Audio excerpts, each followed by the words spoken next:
கர்த்தருக்கு பிரியமானவர்களே, இந்த 6வது மாதத்தின் முதல் நாளில் ஆண்டவர் உங்களுக்கு கொடுக்கிற வாக்குத்தத்தம் என்ன தெரியுமா? ஆதியாகமம் 49ஆம் அதிகாரம் 25ஆம் வசனம். உன் தகப்பனுடைய தேவனாலே அப்படியாயிற்று, அவர் உனக்கு துணையாயிருப்பார். சர்வ வல்லவராலே அப்படியாயிற்று, அவர் உயர வானங்களிலிருந்து உண்டாகும் ஆசீர்வாதங்களினாலும் கீழே ஆழத்தில் உண்டாகும் ஆசீர்வாதங்களினாலும் ஸ்தனங்களுக்கும் கர்ப்பங்களுக்கும் உரிய ஆசீர்வாதங்களினாலும் உன்னை ஆசீர்வதிப்பார். எனக்கு பிரியமான தேவ ஜனமே, இந்த மாதம் ஆண்டவர் உங்களை ஆசீர்வதிக்கிற மாதமா இருக்க போகிறது. எனக்கு பிரியமான தேவ ஜனமே, கடந்த 5 மாதங்களாக எத்தனையோ பிரச்சனைகள், எத்தனையோ போராட்டங்கள், எத்தனையோ செலவுகள், எவ்வளவோ அலைச்சல்கள், பாடுகள், வேதனைகள் என்று அங்கலாய்த்து கொண்டிருக்கிறீர்களோ, இந்த மாதத்திலாவது என்னுடைய வாழ்க்கை மாறிவிடாதா? இந்த மாதத்திலாவது நான் நிம்மதியா இருந்து விட மாட்டேனா என்று அங்கலாய்த்து கொண்டிருக்கிற என் அன்பு மகனே, என் அன்பு மகளே, உன்னை பார்த்து ஆண்டவர் சொல்லுகிறார், இந்த மாதம் நான் உன்னை ஆசீர்வதிக்கிற மாதம். எனக்கு பிரியமான தேவ ஜனமே, இந்த வசனத்தை சற்று கூர்ந்து கவனிப்பீர்கள் என்று சொன்னால், நாம் எத்தனையோ ஆண்டவருடைய ஆசீர்வாதத்தின் வசனங்களை பார்த்திருக்கிறோம். ஆனாலும் எனக்கு தெரிந்து எல்லாவற்றிலும் விட இது சற்று வித்தியாசமானது. இந்த ஒரு வசனத்தில் எல்லா வாக்குத்தத்தங்களும் அடங்கி விடுவது போல தெரிகிறது பாருங்கள். ஏனென்றால் முதலாவது அவர் சொல்லுகிறார், ஆண்டவர் நமக்கு துணையாயிருப்பாரா?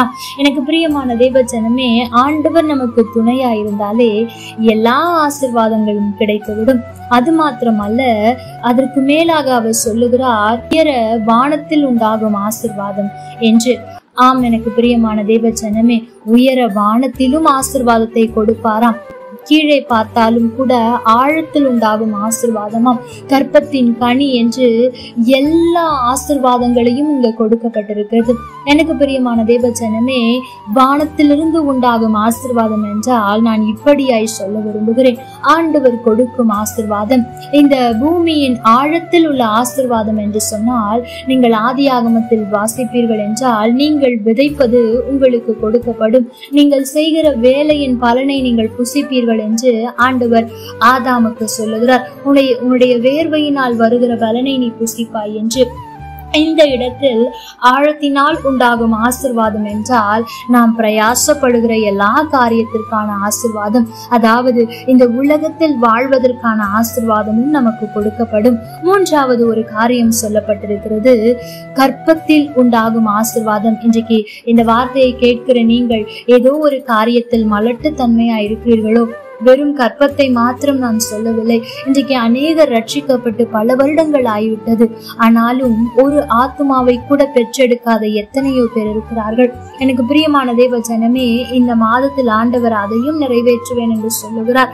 ஏனென்றால் இதற்கெல்லாம் அவர் நமக்கு துணையாயிருப்பாராம். இந்த ஆசீர்வாதங்களை பெற்றுக் கொள்வதற்கு, அவரால் உண்டாகும் ஆசீர்வாதங்களை பெற்றுக் கொள்வதற்கு, பூமியில் உண்டாகும் ஆசீர்வாதங்களை பெற்றுக் கொள்வதற்கு, கற்பத்தின் கனி என்று சரீரத்தில் உண்டாகும் ஆசீர்வாதங்களை பெற்றுக் கொள்வதற்கு அவர் நமக்கு துணையாயிருக்க போகிறார். இந்த வார்த்தையை கேட்கிற என் அன்பு மகனே, என் அன்பு மகளே, இந்த மாதத்தில் ஆண்டவர் உயர வானத்திலிருந்து உண்டாகும் ஆசீர்வாதத்தினாலும் ஆழத்தில் உண்டாகும் ஆசீர்வாதத்தினாலும் ஸ்தனங்களும் கற்பங்களுக்கும் உரிய சகல ஆசீர்வாதத்தினாலும் உங்களை ஆசீர்வதிக்க போகிறார்.